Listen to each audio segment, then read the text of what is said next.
All right. Hi, everybody. Hope you're all having a great Friday. Thanks for tuning in today. So this week we have a very special seminar led by Elizabeth Spiers, who is a PhD candidate in the School of Earth and Atmospheric Sciences here at Georgia Tech. She is an astrobiologist and planetary scientist whose research focuses on the habitability and exploration of ocean worlds such as Europa and Enceladus. But today, she will be talking to us about applying to graduate schools in planetary science and astrobiology and some good practices. And I will say, even though she is leading the discussion, I do hope that the other grad students who are here can also contribute their perspectives. And I know there are a couple faculty here as well. And so thank you again, Elizabeth, for taking the time to lead the discussion. And it's all you. Take it away. Yeah. Hi, everybody. So yeah, this should be very discussion based. I do think if you have a question, like ask it like right then and there. Don't wait till the end because we're just kind of going to go through things. So it's probably best that we ask it at the time, and someone else probably has the same question as you. I'll also kind of just put a generic different fields do things a little bit differently. So if you're applying to an engineering department, that might be slightly different from the process might be a little different from how I describe it here, but generally a lot of the rules of thumb should apply. The different deadlines and timelines should apply, but it's not a one size fits all for all graduate programs. This is mostly catered to like planetary and astrobiology type programs. But if you have questions about other types of programs, I know I have some friends in different programs I can maybe answer. And then the other thing is this is mostly focused on PhD programs. Applying to a master's program might be slightly different, and we can address that as we go through if anyone is interested in learning about how it would differ for applying to a master's program. So first off, I just want to make a credit where a lot of this material I actually got from a course I took when I was in undergrad that was put together by a graduate student at the time named Sheridan Akis. So I want to give her due credit. I've modified a lot of it, but she definitely was the one who put in a lot of the initial work to get this information together. Okay. There we go. Okay, so these are kind of the major steps. I'm going to go through them one by one.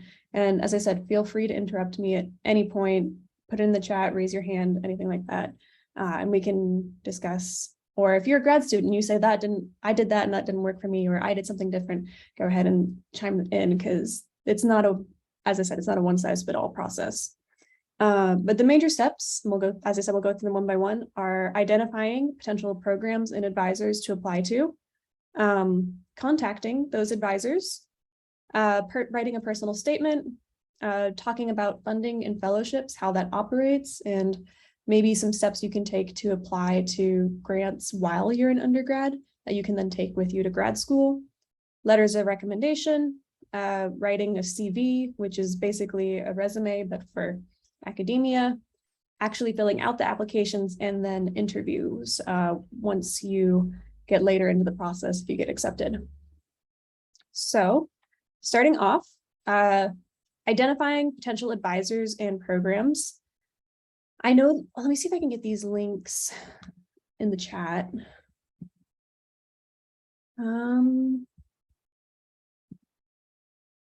Maybe not. Okay, but I can copy these links over and we'll share the slides later. But this link right here is a really great resource if you're looking for planetary specific programs and positions. They have a list of all the different planetary programs that are affiliated with DPS.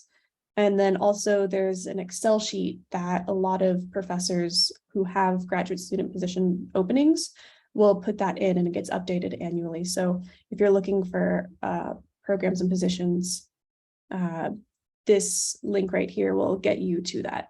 And then also we have some astrobiology specific resources that list astrobiology programs and different career paths related to astrobiology. And so once again, I'm surprised I can't copy them over. I thought I could just copy them through. If not, it's okay. I'll put them in later. But so those are a good way to start. Those are just lists of programs, lists of advisors.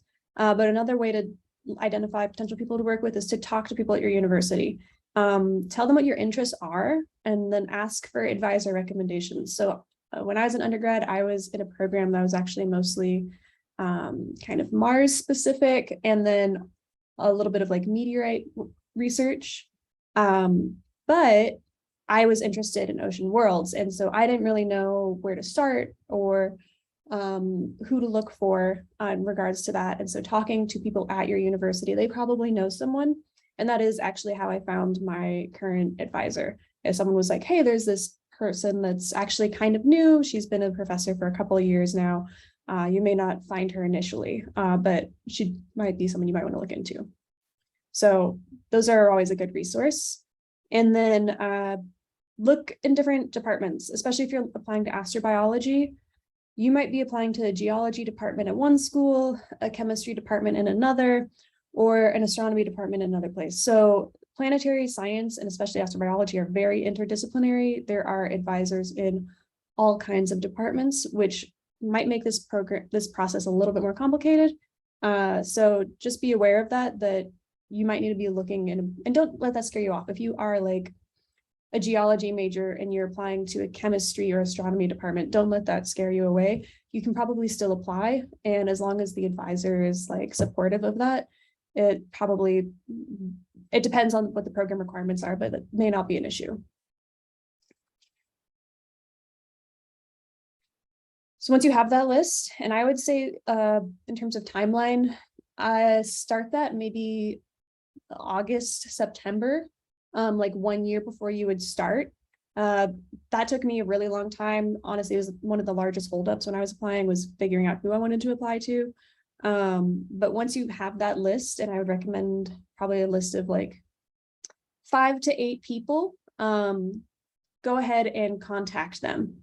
So this is a little PhD comic of professors are very brief in their emails, and sometimes they are sometimes don't even respond to their emails, whereas like you'll probably spend multiple days drafting your email, and that's just kind of the way of the world. But don't take it personally. That's just kind of how it goes. They've gotten used to their emails. They've got it efficient. So some things that you should keep in mind when you're contacting advisors is you should try to make it as direct and clear as possible. Don't write an essay. Don't write like a 2-page long thing. Professors don't have a lot of time. And so the faster you can get your point across and the faster you can be like, here's who I am, here's the skills and interests I have, and here's why it aligns with you. Do that as quickly and succinctly as possible, the better. Honestly, sometimes if my emails are longer than like 2 paragraphs and I'm sending them to professors, I'll bold the most important sentences just so that they can skim read it. But yeah, so introduce yourself, say what school you're at, what your major is, interests, be confident in that, like that it's okay. Like you're an undergrad, you may feel like you don't know a lot of things, but you do know things. It's okay. Be confident in who you are and the skills you have. State clearly exactly what you're looking for. Don't just be, I'm looking for planetary science broadly. That's a very large field. It's a very large demographic of people and interests. Try to be specific of like, I'm very interested in like geological surface processes or serpentinization, or try to find something specific that that professor can relate to. Yeah, and then we've got a comment in the chat saying that professors get a ton of emails. And so if they miss your email, it's not necessarily a personal thing. If a professor doesn't respond within, I'd say like 2 weeks, send a follow-up. Some people would say 1 week. I personally go with 2 weeks, but somewhere, if you haven't gotten a response in 1 to 2 weeks, send a very brief follow-up. And then if they don't respond to that, don't send any more emails. But sometimes they just might have missed your email, honestly. Oh, and I would add on this that please specify if you're interested in a master's or PhD or both. Yeah. Yeah, and then ask if they're taking students. So when I was applying, I asked if they were taking students and what projects they had to work on. And I honestly, 1 or 2 of the people I responded to said that they were not taking students that year. And so that saved me like 1 or 2 application fees. I didn't have to submit that application because I knew that those people were not accepting students that year. So it just wasn't worth my time to apply. and then offer to meet over the phone. So most of the people that I applied to, I did speak with over the phone with either them personally or one of their graduate students. And if you have your CV ready, attach that. It doesn't hurt. You don't need to. So a bad email would be something that's very nondescript that just says, hi, I'm a student. I'm getting in touch to ask if you can give me any advice or direction about graduate school. Like it's unclear what you're asking of the professor and what the next steps would be. So what you should be doing is, if we look at this, it's an introduction, but it's not very clear on what you're actually interested in, what your interests are. So say what your interests, your background are. And instead of being very vague about like, oh, I'm just reaching out, be very specific about, I want to apply to your program because of this, and follow up with something along the lines of, if you would like to meet, I'm available at XYZ. And so that way there's a very clear next step of what the professor should do and what the professor can respond with. This is a little bit long. I kind of thought about trimming it, but this is actually the exact email that I sent to professors when I was applying. And so I'll just kind of like very briefly go through it. But I gave an introduction. I said what my majors were. I said the current groups I was working with and the kind of research I was doing in undergrad. Name dropping doesn't hurt. They may not know who your professors are, but if they do, that might help you a little bit because that gives them a better idea of what kind of work you've been doing. And then I'm looking into planetary science PhD programs to apply to that year. And then my interests, I'm particularly interested in, and then I relate it back to that specific professor. In particular, I tried to find a paper that I would also be really interested in to kind of help narrow down that focus and let that advisor know, these are the things I'm interested in. This is why I'm applying to you. And then at the end, I'm writing to ask if you're considering accepting graduate students in your lab next year. If you are taking on students, I'd love to hear more details about your current work and any potential future projects you might have in mind for new graduate students. I've attached my CV. So thank you for your time and consideration. Regards, Elizabeth. So this is maybe a little bit on the long side. I do tend to be lengthy, but it has all the critical information. It's very direct. It's very succinct in like the direction of, here's who I am, here's why I'm contacting you, very specific, and then here's a follow-up next step if you'd like more information. So next up, we've got the personal statement. So most personal statements are pretty general for applying to graduate schools. It's going to be 2 pages, most likely. Sometimes they're 3 pages or 1 page. So if you write a 2-page, you can probably extend that to 3 or shorten it to 1 if you need it. And then also tell a story while you're doing this. This is an opportunity to tell them parts about you that will not be in your CV. You shouldn't just be reiterating what's in your CV, like, oh, I went to this university, got this degree, I did this research in this lab. That's already in your CV. This is an opportunity to talk more about the why of like, how did you come to that research lab? Why did you stay in that research lab? What events in your life led you to this specific thing? It's make it more personal about yourself. And it's kind of a cliche. I found out later that especially applying to planetary science, to start out your essay with, when I was little, I loved to look through the stars or look at the stars or something like that. I did that. I started off like that, but I have learned that that's actually like how all planetary science PhD like applicants start their essays. So maybe be a little bit different. I did do that though, so I can't knock it too much. I did get into graduate school, so it's obviously not a terrible idea, but yeah, apparently that's kind of very cliche. So if you can, use a different starter. And then also proofread it. Proofread it so many times. Get your mentors, family, friends to read through it. Read it out loud to yourself multiple times through. Try to be clear, try to be concise. Don't use filler words. Like every inch of space is important to try to tell your story and to convey what makes you different from the other applicants that also have, you know, an amazing degree. Most of these, I'm assuming everybody on this call is from Georgia Tech. If you're from Georgia Tech, you're already kind of standing out, as in you're coming from a very good university. And so this is an opportunity to say, this is why I differentiate from these other applicants that are also coming from these good backgrounds, and to make it more personal to you. Before we move on, I would also say that this is a great opportunity to explain anything from your CV. So a lot of people applying to graduate school may not be going directly from undergraduate to a PhD program. Maybe they actually worked for several years, or maybe when you were in college, you know, you had a family situation, you know, maybe somebody passed away, or you had a mental health situation, and, you know, that might have affected your grades or your GPA.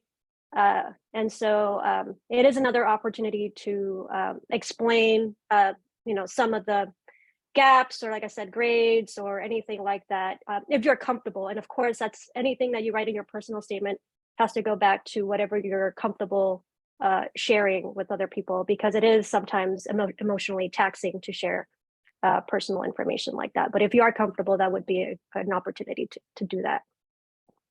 Yeah. Most graduate students should have a personal statement somewhere. So if you know any graduate students, just ask if they're comfortable sharing their personal statements. And that should help you get a couple examples. I will share mine. If anybody wants an example of that, I'm happy to share my personal statement. I talked a little bit, so I did my undergrad in physics. So I talked a little bit about being a woman in physics, and my love of like planetary science and how I came specifically to be interested in astrobiology. So I'm happy to share that if anybody would like. But and one, okay. Sorry, I was gonna say one more thing. And then a lot of times schools are now looking for examples of how you contribute to your community. And that can be your academic community, that can be your actual neighborhood community, but they are looking for examples of, or outreach, they're examples of how you're sort of giving back. And so, and that can be DEI, like I said, or outreach, or clubs, any sort of leadership roles. And so you have to explicitly also write that either in your personal statement, or have your letter writers include that in their letters. Yep. So, okay, moving forward. Any questions about anything we've gone through so far?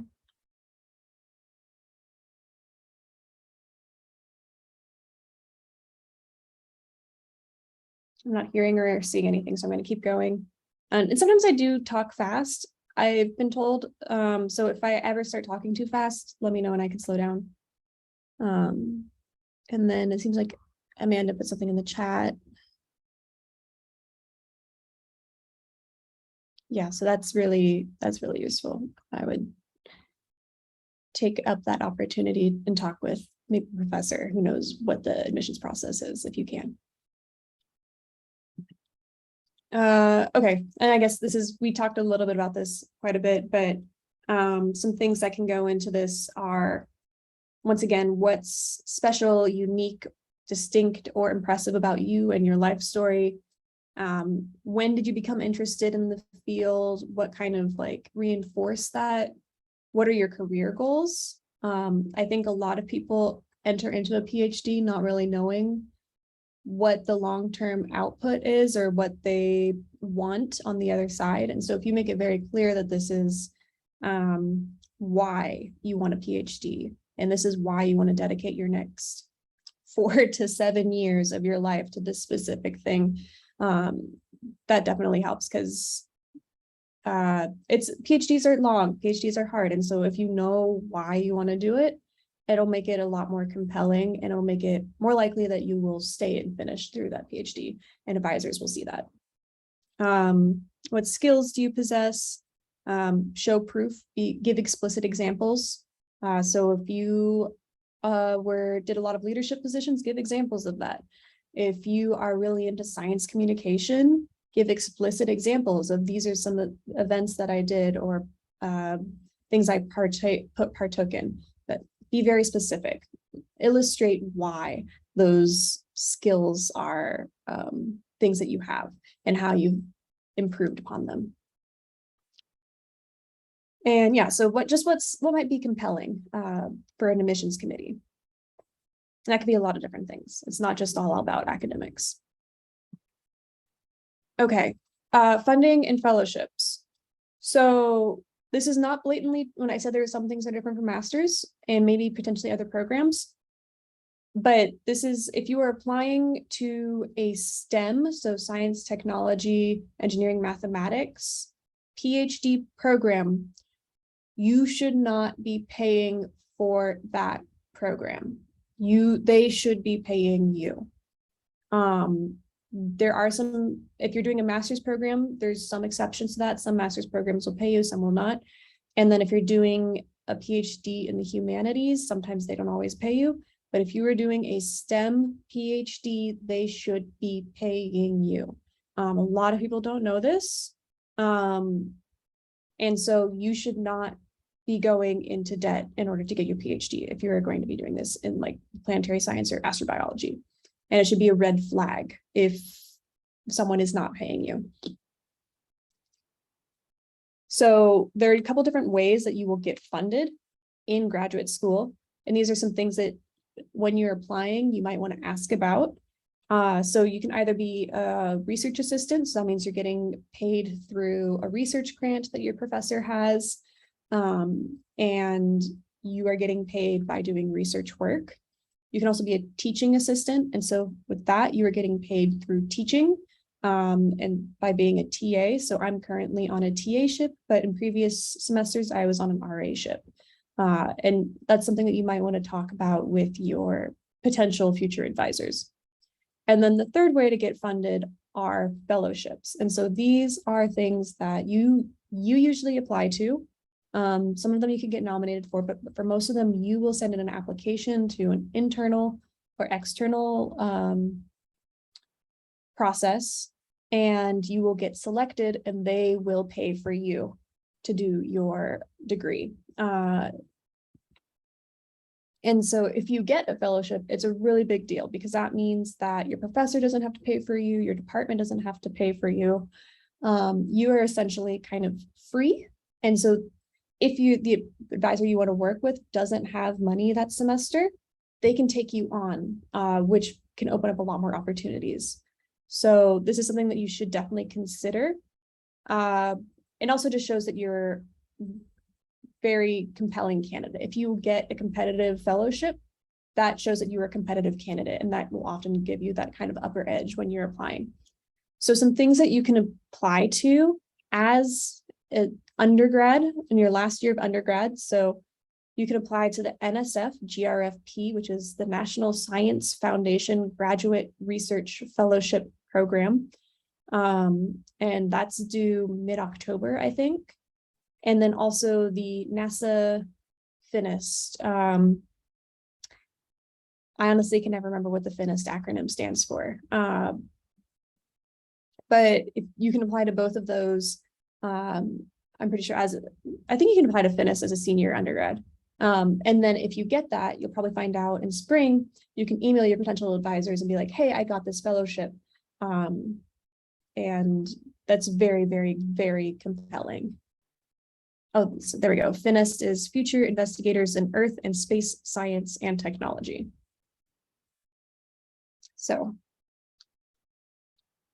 yeah, this is something I would highly consider people look at. And then if you don't apply your senior year of undergrad, definitely apply in your first year of graduate school. I know NSF GRFP, you can apply to once as a graduate student. So if you want to apply twice, the only time you can do that is if you apply as an undergrad and then a second time as a graduate student. So that's 2 chances. And then the NASA FINIST has no limit. So you can apply to that every year that you are a grad student until you get it. Although that one has a little bit more restrictions. If you do get it, you have to send follow-ups with your research, whereas the NSF GRFP is there's almost no follow-ups if you get that award, and they pay very well. You'll probably get paid more than your fellow students if you get these. Any questions about funding and fellowships? Because I know this part can sometimes be the most confusing to people who haven't heard about it before.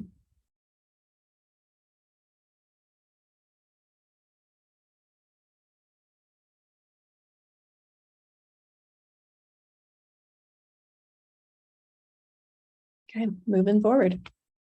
Next up, letters of recommendation.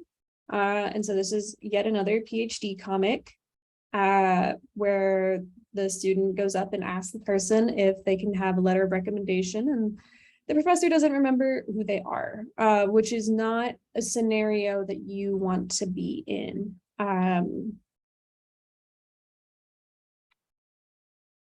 When you ask for letters of recommendation, there are two ways you can do it. You can either send an email asking them to be a recommendation letter writer, or ask to meet and ask them face to face. And this is the best way. And we'll get into this in a moment, but this is because you want to ask if they will write a strong letter. You don't want a generic letter saying that, oh yeah, so-and-so is a student, they got an A,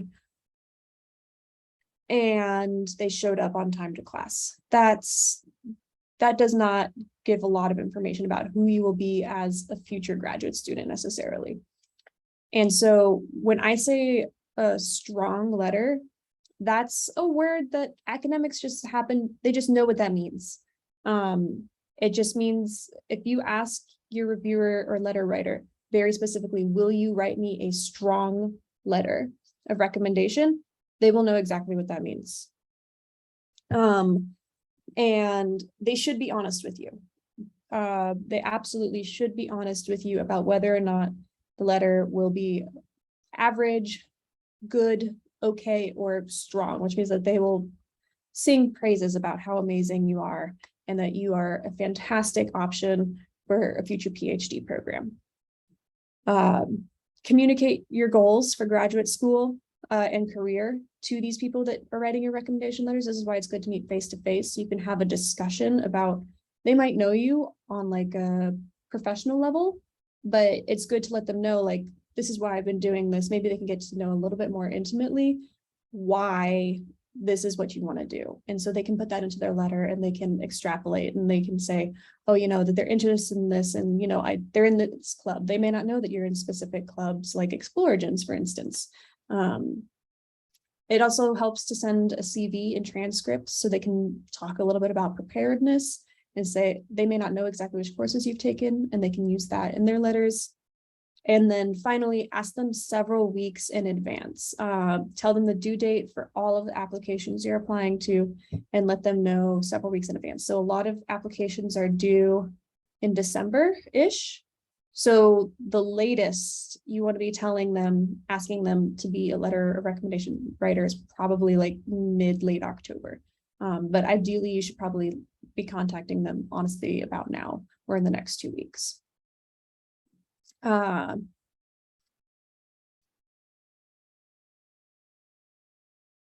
in the chat, I see at least 2 weeks notice. And then face-to-face, yeah. Comments from the professors. So this is good information. Face-to-face is best. And it's a lot easier to be honest. Yeah. Cool. And then the last thing I'll mention is that you'll probably do 3 letters of recommendation. It's okay if not all 3 letters are strong letters. Honestly, the odds that you have 3 professors that know you well enough to write 3 very strong letters is probably not very high. But you should have at least 1 very strong letter from someone who has a good understanding of who you are as a person, as a researcher, and as a student. And then the other 2 can be supplemental, but they should still be good. And you want to clarify that they will be good, because I have heard horror stories of people asking for letters of recommendation from people, and then the people write terrible letters of saying that they are like terrible students and not great. And hopefully, any professors you're interacting with are not those people, because that's a very not nice thing to do, but I have heard it happen. So just clarify that that's the kind of letter that they'll be writing is a good one that will support your application.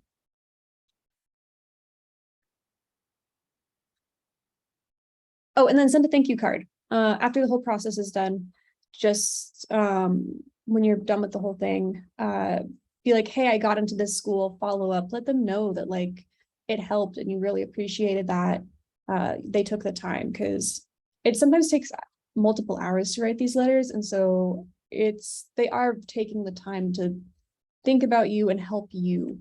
So be thankful, send a little letter after the whole process is done. Even if you don't get in anywhere, just a little follow-up definitely is really nice. Oh, there's more stuff in the chat.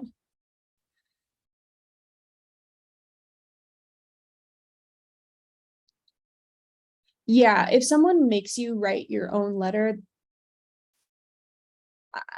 yeah, it's not great. You probably don't know what should be going in a letter of recommendation. That's something that professors learn over time, is like what specifically should be going in these letters and the types of information. And you as an undergrad probably aren't aware of those subtleties of, so just don't. That's a red flag, probably. And I would reach out to someone else. Creating a CV.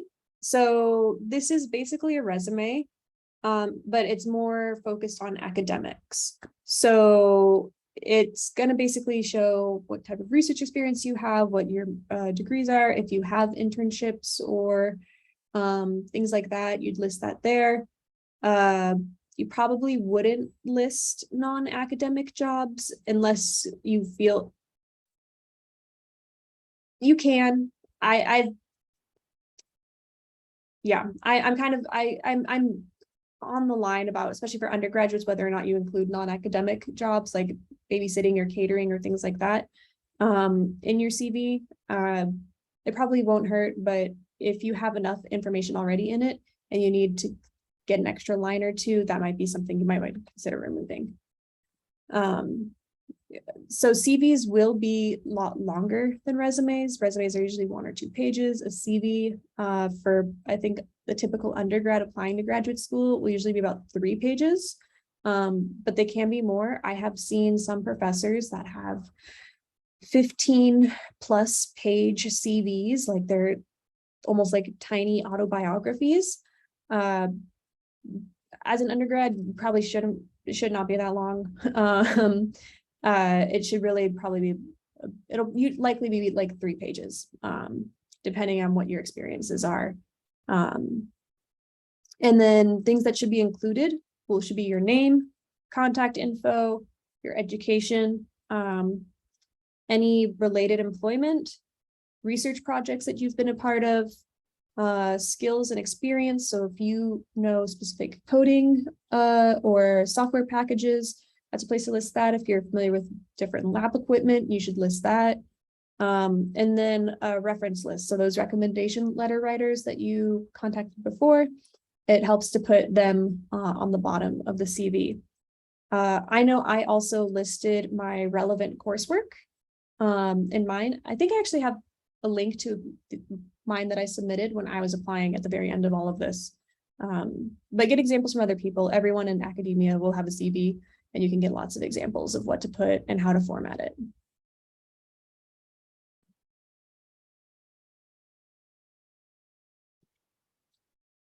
And then also there's a lot of resources on campus.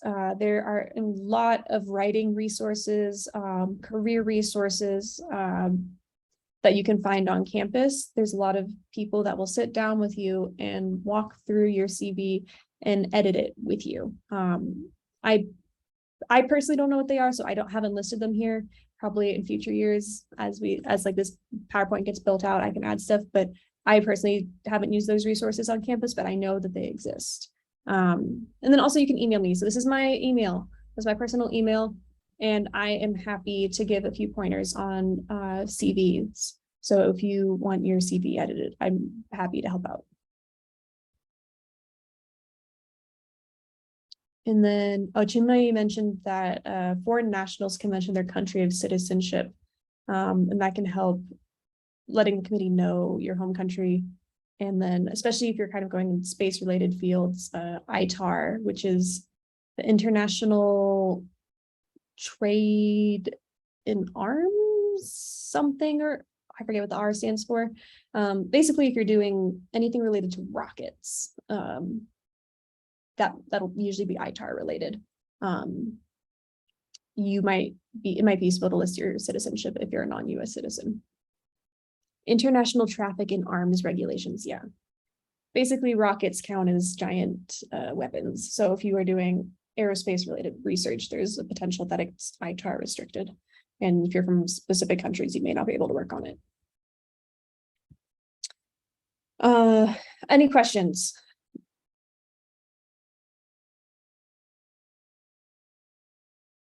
Okay, I'm gonna keep going.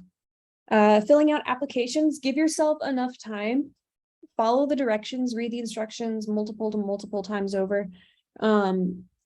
They will have so many amazing applicants, and they will likely be looking for any reason to try to pick one person over another. And if you can't read the instructions, that might be the one thing that gets you eliminated versus an equally competitive candidate. So it may not, but I wouldn't take that chance. Read the instructions, read them carefully, make sure you follow them explicitly. When they ask for specific things, make sure you give them exactly what they ask for. But also be yourself while you're doing it. Don't try to be like someone else, or don't try to be what you think the perfect grad student is. Like, you're not benefiting yourself by doing that, because you are probably a more compelling and unique individual than whatever that you think that status quo might be. But also, like, that's just, if you get into that program and you aren't that person, that's not being authentic to who you are, and it's not going to be great. So the matching will not work out. So just, you are incredible and great as you are. And highlight that, let them know, like, this is who you are, this is why you're amazing. And trust me, being a unique and amazing individual, don't try to like write to whatever you think they might want. And then finally, have a plan B. The graduate process is unpredictable. I know, depending on funding levels in a particular year, a lot of professors just may not have any grants that they can fund students on. And so that might mean that there's just not a lot of spots open that year. You might have a success in a follow-up year if someone gets a new grant, or maybe there's a new initiative to bring in more students into a particular program. Don't take it personally. We'll talk about this a little bit more, but like, do not take it personally if you do not get in, but do have a second plan. So one of my undergraduate research groups that I was in had offered to give me a summer basically RA-ship. So I was going to work with them doing research if I didn't get in. So I was going to work with them through the summer and the fall and apply the following year. If I didn't get in, I did get in, so I didn't end up doing that. But that was my plan B, is I was going to continue doing research it was a biophysics lab.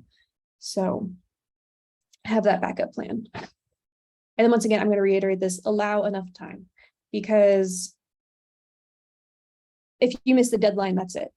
It's gone. You want to make sure that you have everything perfectly as you would want it. You want to represent the best of you, and to make sure you have enough time to actually show that best of you.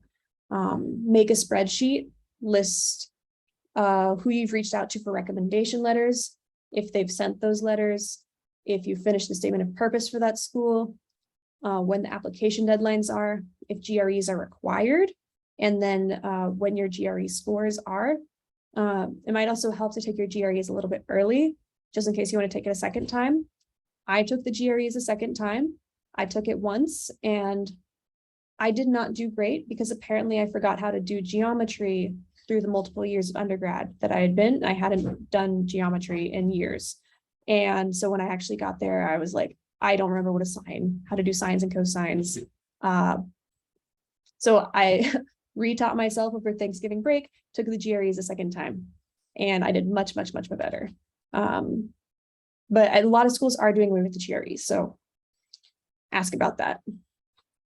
And then, yeah, but put all that information in a spreadsheet. Be very clear about everything and the progress as you go along. It'll just make your life so much easier to have that all in one place.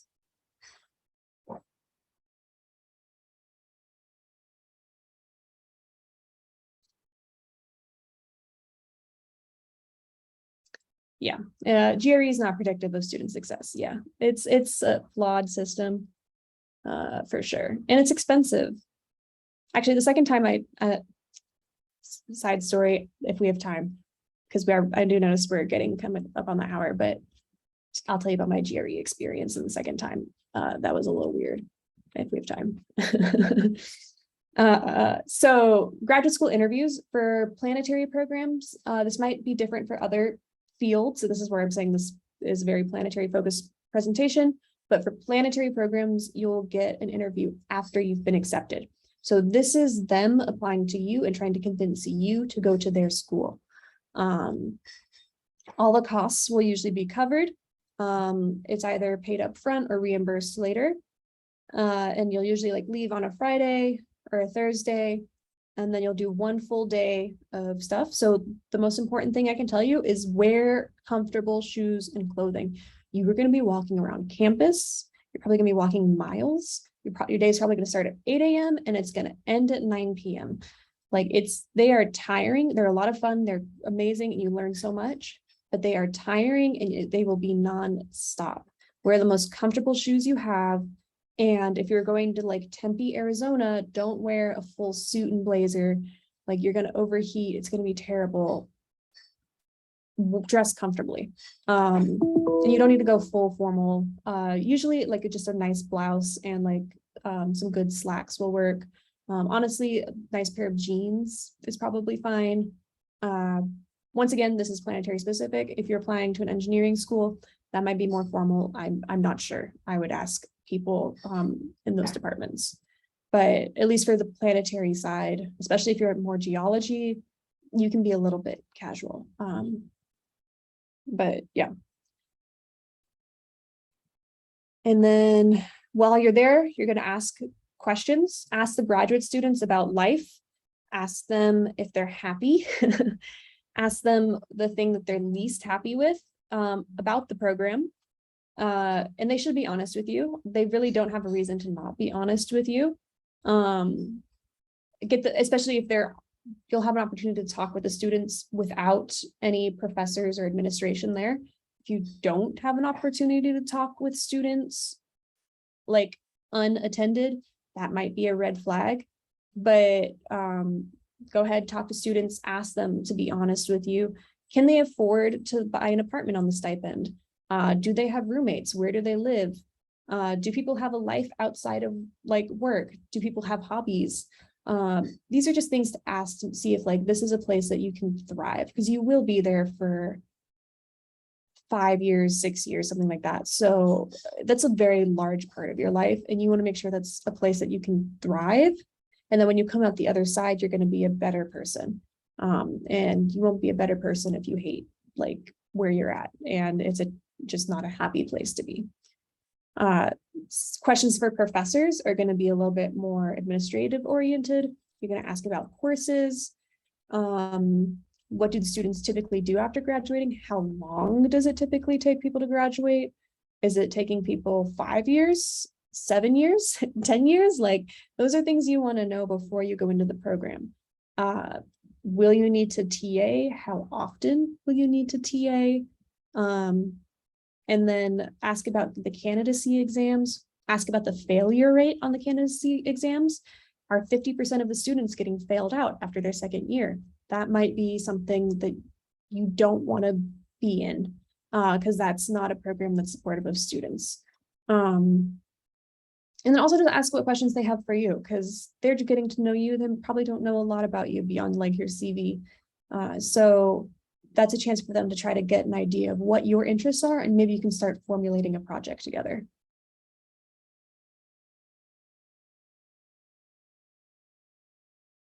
Oh no, I don't want to scare you, Gabriel. Oh no, don't be scared. And then yeah, Francis ask about gender and racial breakdown of candidacy exam results. That's a good question to ask too, because that might show that there's maybe some intrinsic issues within the department. So these are things to look out for or ask about. And then here's a ton of resources. So this first link is the one I put at the very beginning. This link is my CV when I was applying to graduate school in 2017. So if anybody wants to see that, they can look at that. I'll copy all these links once I get out of the PowerPoint and put them in the chat. And then this is a document that just has a summary with a lot of this information as well, just like little tips and tricks when you're going through the process. And then the astrobiology specific resources that I had earlier in the presentation as well. So with that, just leaving on a disclaimer, once again, the whole process is not indicative of you as a person. It's much more like a random matching process than it is like a quantitative, like this person is great, this person is not. It's so much about matching interests, matching funding, and getting those to line up at the right time in the right years with the right people. It's really such a wildly unpredictable process. Do not take it personally at all. There's honestly a lot of department politics that go on behind the scenes.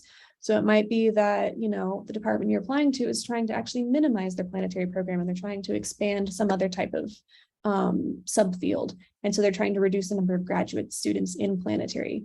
Maybe they're trying to increase it. Maybe it'll benefit you, but there's so many weird little things going on in the background that you can't possibly know about. Like, do not take it personally.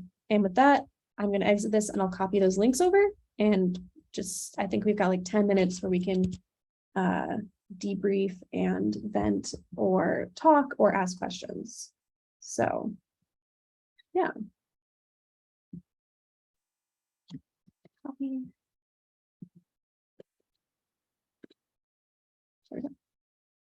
Thank you so much for that great rundown. I'm just gonna stop recording.